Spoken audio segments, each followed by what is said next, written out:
അവനവനു വേണ്ടിയല്ലാതെ അവരന് ചുടുരക്തമൂറ്റി കുലം വിട്ടുപോയവൻ രക്തസാക്ഷി എന്ന വരികളാണ് ഇപ്പോൾ അൻവറിനെ കുറിച്ച് ചിന്തിക്കുമ്പോൾ ഓർമ്മ വരുന്നത്.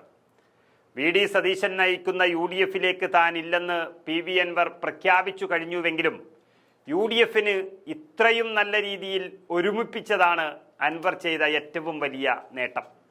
മുഖ്യമന്ത്രി പിണറായി വിജയന്റെയും LDF സർക്കാരിൻ്റെയും അഴിമതി നിറഞ്ഞ ഭരണത്തെ തുറന്നുകാട്ടാൻ PV അൻവർ നൽകിയത് തൻ്റെ MLA സ്ഥാനമാണ്. തൻ്റെ സ്ഥാനത്യാഗം കൊണ്ട് അൻവറിന് കിട്ടിയതിനേക്കാളും സുവർണ അവസരവും പ്രതീക്ഷയും UDF-നാണ് ലഭിച്ചിരിക്കുന്നത്. ഭരണവിരുദ്ധ വികാരമുണ്ടെന്നും LDF പരാജയപ്പെടുമെന്നും പറയുന്നതല്ലാതെ അതെങ്ങനെയെന്ന് കാണിച്ചു കൊടുക്കാൻ ഇതുവരെ UDF-ന് കഴിഞ്ഞിട്ടില്ല. ചേലക്കര ഉപതെരഞ്ഞെടുപ്പായിരുന്നു അതിനുള്ള ഏറ്റവും നല്ലൊരു അവസരം. അതിൽ വിജയിക്കാത്ത UDF-ഉം കോൺഗ്രസും പിണറായി ഭരണത്തെ തുറന്നുകാട്ടാൻ യാതൊരു വഴിയും ഇല്ലാതെ നിൽക്കുമ്പോഴാണ് ഏറ്റവും നല്ലൊരവസരം UDF-ന് മുന്നിലേക്ക് അൻവർ വെച്ചുകൊടുത്തത്. ശക്തമായി പോരാടിയാൽ ഏറ്റവും എളുപ്പത്തിൽ തന്നെ വിജയിക്കാൻ UDF-ന് കഴിയുന്നൊരു മണ്ഡലം PV അൻവർ UDF-ന്റെ മുന്നിൽ വെച്ചുകൊടുക്കുകയായിരുന്നു. ഇതിൽ ഫലം പ്രഖ്യാപിക്കുമ്പോൾ ഒരു കാര്യം ഉറപ്പിച്ചു പറയാം. UDF ആണ് വിജയിക്കുന്നതെങ്കിൽ UDF ഇനി കേരളം ഭരിക്കും.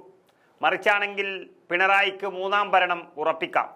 ഇത്രയും വലിയ ഭരണവിരുദ്ധ വികാരമുണ്ടായിട്ടും UDF-ന് ജയിക്കാൻ കഴിഞ്ഞില്ല എങ്കിൽ അവർ ഈ കേരളം ഭരിക്കണ്ട എന്ന് ജനങ്ങൾ അങ്ങ് തീരുമാനിക്കും. ഏതായാലും PV അൻവർ കൂടി UDF-ന്റെ ഭാഗമാകാൻ ഇല്ലെന്ന് അറിയിച്ചുവെങ്കിലും UDF-ൽ അൻവർ ഉണ്ടാക്കിക്കൊടുത്തത് സമീപകാലത്ത് കാണാത്ത ഏറ്റവും വലിയൊരു ഐക്യമാണ്.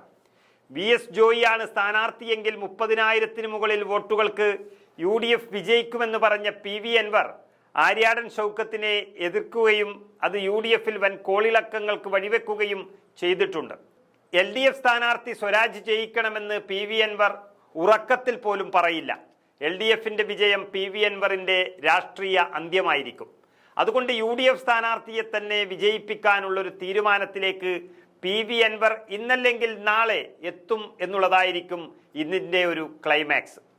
9 വർഷക്കാലം UDF വിചാരിച്ചിട്ടും പിണറായി വിജയനെ തകർക്കാനുള്ള ഒരു ശക്തി ആർജിക്കാൻ കഴിയാതിരുന്ന സമയത്ത് അൻവർ നൽകിയ ഈ അവസരം വേണ്ട രീതിയിൽ ഉപയോഗപ്പെടുത്തുന്നതോടെ UDF-ൽ ഉണ്ടാകാൻ പോകുന്നത് വലിയ ഐക്യമായിരിക്കും എന്നതിൽ സംശയമില്ല.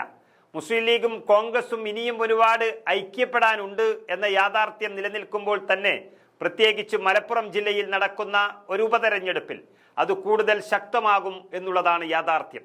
മലപ്പുറത്ത് ലീഗ് സ്ഥാനാർത്ഥികൾ പരമാവധി ജയിക്കുമ്പോൾ കോൺഗ്രസിന് നൽകുന്ന പൊന്നാനിയും തവനൂരും നിലമ്പൂരും തോൽക്കുകയാണ്, അല്ലെങ്കിൽ തോൽപ്പിച്ചു വിടുകയാണ് പതിവ്. വണ്ടൂർ ഒരു സംവരണ സീറ്റായതുകൊണ്ട് അവിടെ ഒന്നിനും നിൽക്കാറില്ല.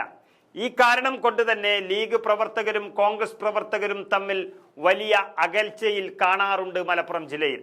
എന്നാൽ കോൺഗ്രസിന്റെ നിലമ്പൂർ സീറ്റിൽ മുസ്ലിം ലീഗുകാർ രാപ്പകൽ കഷ്ടപ്പെടുകയും കോൺഗ്രസ് സ്ഥാനാർത്ഥിയെ വിജയിപ്പിക്കുകയും ചെയ്യുന്നതോടുകൂടി മലപ്പുറത്ത് മാത്രമല്ല കേരളത്തിൽ ഉടനീളം കോൺഗ്രസും മുസ്ലിം ലീഗും ശക്തമായ രീതിയിലും ഒന്നാകാനും UDF കൂടുതൽ ഒറ്റക്കെട്ടാകാനും അത് വഴിവെക്കും എന്നുറപ്പാണ്. അതായത് അൻവറിന്റെ കാരുണ്യം കൊണ്ടൊരു തെരഞ്ഞെടുപ്പ് പ്രഖ്യാപിച്ച നിലമ്പൂരിൽ UDF വിജയിക്കുകയാണെങ്കിൽ LDF-ന്റെ പതനം മാത്രമല്ല UDF-ന്റെ ഐക്യം കൂടിയാണ് PV അൻവർ കാരണം കേരളത്തിൽ വരാൻ പോകുന്നത്.